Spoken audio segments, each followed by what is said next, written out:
नमस्ते, सलाम वालेकुम। मेरा थोड़ा गला बैठा हुआ है, इसलिए मैं थोड़ी बात करूँगी। वर्षा ताई आपको विस्तार से बताएंगी।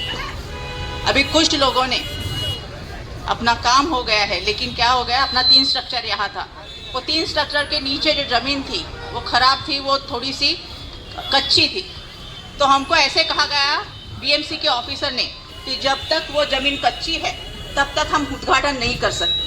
तो हमको पहला ज़रूरी कौन है यहाँ, धारावी के आप, मेरा परिवार ज़रूरी है। इसलिए हम लोगों ने उद्घाटन नहीं किया, रोक दिया, क्योंकि वो ज़मीन अच्छी हो जाए तभी हम अपनी गाड़ियाँ छोड़ देंगे। लेकिन कुछ लोगों ने उसका फ़ायदा लिया और यहाँ उद्घाटन कर दिया। जाने दो। अभी आपको पता है कि इस ब्रिज के लिए वर्षा ताई ने कितनी मेहनत की है। इस मेहनत का रंग लाया है कि ब्रिज तैयार हो गए।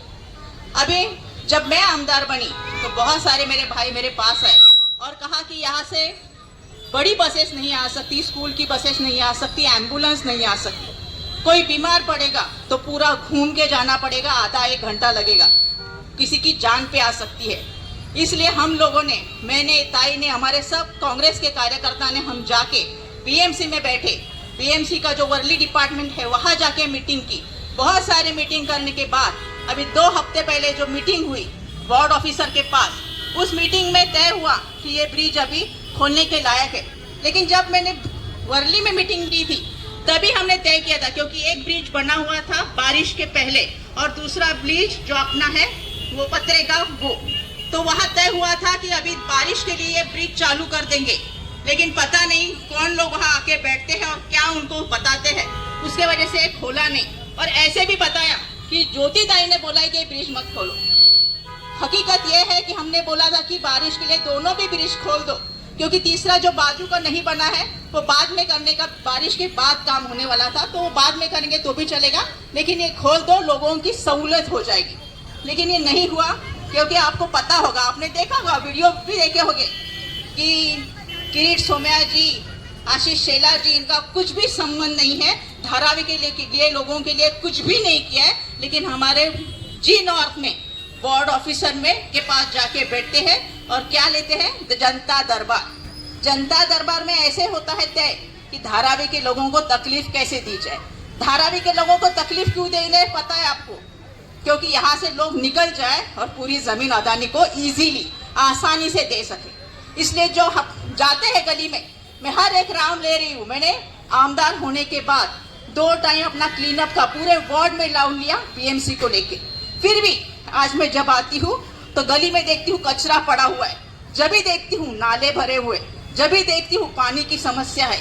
ये सब समस्या, मच्छर की समस्या है नाले भरे होने के कारण, मैं बार बार कह रही हूँ। लेकिन कुछ लोग वहाँ बैठ के धारावी के लोगों को तकलीफ देने का काम कर रहे हैं। तो फिर भी हमको पता है, हमारे लोग बहुत होशियार है, उनको समझ में आता है कि कौन काम करता है और कौन नहीं, किसकी दत्तक वस्ती है और किसकी नहीं। दत्तक वस्ती आपकी है, फिर भी आप काम करना नहीं चाहते हैं, इसलिए हमारी गलियां भरी हुई है।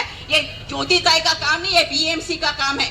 फिर भी मेरा परिवार है, मेरे परिवार के लिए मैं गली गली में घूम रही हूँ और गली गली में जाके साफ सफाई कर रही हूँ। और जो यहाँ के बड़े मुंह से बोल रहे, उन्होंने जवाब देना चाहिए। और मुझे पूछ रही थी जवाब दो, तो मैं बताती हूँ कि मैं जाके वार्ड ऑफिसर के पास बैठी हूँ, मैं जाके बीएमसी के ऑफिस में बैठी हूँ, मैं जाके वर्ली के ऑफिस में बैठी हूँ और फिर ये काम हुआ है। इसका हमारे पास पूरा प्रूफ है। और इसलिए वार्ड ऑफिसर और सब लोगों ने तय किया आज और उद्घाटन का कार्यक्रम किया।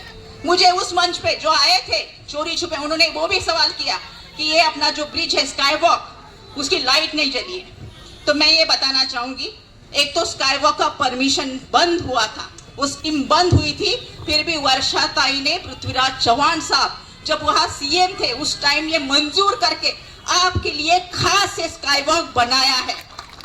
और उसके बाद जब लाइट का मसला आया तो महाड़ा ने बिल देना चाहिए था, वो बंद कर दिया, उन्होंने दिया नहीं।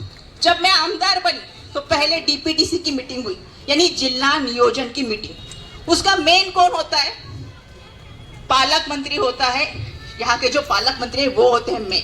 कौन है यहाँ के पालक मंत्री? एकनाथ शिंदे साहब। मैंने उनको ये बात कही कि हमको हमारे महिलाओं की सुरक्षा चाहिए।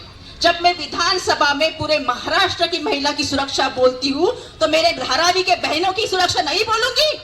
मैंने बोला है मैंने वहां सुरक्षा के बारे में बोला और उन्होंने लाइट का बिल भरवा दिया, लेकिन उसका जो काम है वो बीएमसी को ट्रांसफर करना है। बीएमसी ने बाद में लाइट का देखभाल करना है। लेकिन बीएमसी किसके कब्जे में है ये भी बताओ आप, किसके कब्जे में है? बीजेपी, शिंदे सरकार और अजित दादा के। तो बीजेपी का पूरा कारोबार चलता है और अपना जो बीच का एक साधा काम है, ब्रिज वालों को ये इसका लाइट बिल भरना है, वो ट्रांसफर ही नहीं हो रहा है। तो इसके लिए भी बार बार जा रहे। और फिर से मैंने बोल के, एक बच्चा मेरे पास आया, बोला ताई मैं मेरी माँ को लेके जा रहा था और उसको उसके सामने माँ को छेड़ा। मैंने दूसरे डीपीडीसी के मीटिंग में उधर एकनाथ शिंदे साहब को ये बताया कि हमारे महिलाओं की सुरक्षा कितनी महत्वपूर्ण है। हमारे धारावी में ऐसे चल रहा है, मुझे लाइट लगा के कौन सी भी परिस्थिति में चाहिए और ये लाइट लग चुकी है। तो इसलिए हम हमेशा संघर्ष करने के लिए यहाँ खड़े हैं। हम 1-2 साल से यहाँ नहीं है। कुछ लोग आते हैं 2 साल में, 3 साल में दिखता है उनका मुंह, 10 साल में कितने बार आते हैं आपको भी पता है। लेकिन गायकवाड़ साहब 40 साल, वर्षा ताई 20 साल और मैं 1 साल से यहाँ रोज दिख रही हूँ, या आपको भी पता है, कोई बताने की जरूरत नहीं किसी को। और जो डीपीडीसी की मीटिंग होती है, यानी उप मुख्यमंत्री के, पालक मंत्री के हजेरी में, वो यानी जिला में क्या हो रहा है, हमारे एरिया का क्या प्रॉब्लम है, मुझे क्या सॉल्व करके चाहिए, उसकी मीटिंग 3-3 महीने में होनी चाहिए रूल के हिसाब से, नियम के हिसाब से। लेकिन उन्होंने मीटिंग ली 9 महीने के बाद, यानी हम अपना कहना मान ना सके और अपना काम हो ना सके।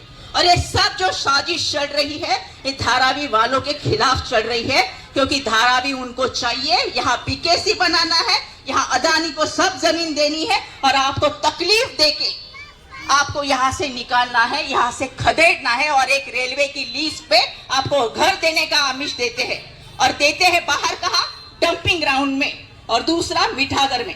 ऐसी जमीन जहां कोई रह नहीं सकता, वहां रहना मुमकिन नहीं है। तो मैं यही कहना चाहूंगी, वो जमीन इतनी अच्छी है तो ये हमारी जमीन हमको रहने दो और वो जमीन अदानी को दो। वो अदानी को क्यों नहीं दी जा रही है जमीन, यहाँ की जमीन ही क्यों दी जा रही है? क्योंकि ये सोना है, सोना को लेने के लिए सब आएंगे, वो कचरे को लेने के लिए कोई नहीं आएगा। हमको कचरा समझ के वहां छोड़ रहे हैं, तो इसलिए आपको सबको एक साथ आना पड़ेगा। और कौन सच्चा है और कौन झूठा है आपको समझना पड़ेगा, क्योंकि यहाँ झूठे लोग आके झूठे वादे कर रहे हैं, कभी तो दिखे नहीं। 3 साल में ये सरकार नहीं है तो कोई आया नहीं, अभी आके उद्घाटन कर रहे हैं। लेकिन मेरे भाइयों को और मेरे बहनों को पता है यहाँ काम करने वाला कौन है, और मेरे साथ है, और मुझे पता है ये हमेशा साथ रहने वाले हैं। और यही बात में मैं कहूंगी कि हम सब एक है। धन्यवाद। जय हिंद, जय महाराष्ट्र, जय भीम।